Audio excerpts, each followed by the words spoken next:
Hello everyone, আসসালামু আলাইকুম। আজকে আমি ইলিশ মাছের কোরমা রান্না করব, সেটাই আপনাদের সাথে শেয়ার করব। প্রথমে আমি তেলগুলো দিয়ে দিলাম। এখন আমি এগুলোর ভিতরে মরিচ বাটা, পেঁয়াজ বাটা দিয়ে দেব।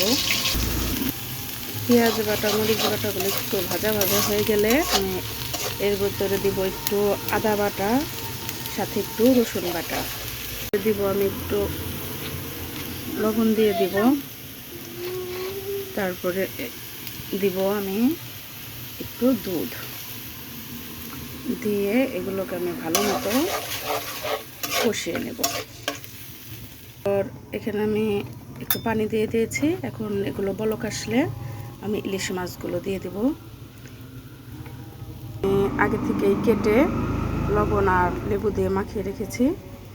এখন এইগুলো বলক আসলে আমি এর ভিতরে ইলিশ মাছগুলো এই তো বলক চলে আসছে। এখন আমি মাছগুলো দিয়ে দেব, সবগুলো একসাথে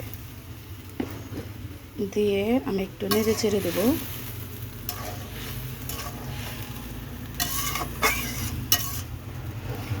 তারপরে এগুলোতে আমি দিয়ে দেব সামান্য পরিমাণে চিনি।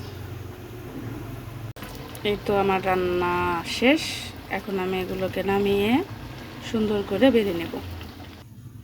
এই তো আমার তৈরি হয়ে গেছে ইলিশ মাছের কোরমা। আজ এ পর্যন্তই। আল্লাহ হাফেজ। অবশ্যই সবাই লাইক কমেন্ট দিয়ে পাশে থাকবেন। আজ এ পর্যন্ত।